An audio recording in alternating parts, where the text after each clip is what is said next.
An investigation into unaccounted funds at the Colchester, Illinois Fire Protection District is now in the hands of an attorney. The district's Board of Trustees voted to hand what was previously an internal investigation off to their attorney during a special meeting on Thursday.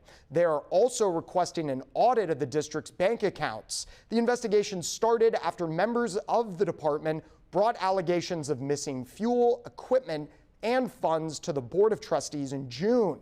$2,500 was missing from the district's memorial account, but was subsequently deposited. However, as of Monday, several other discrepancies were discovered. According to interim chairman of trustees Michael Weaver, former Assistant Chief Michael Phelps made most of the purchases on the account.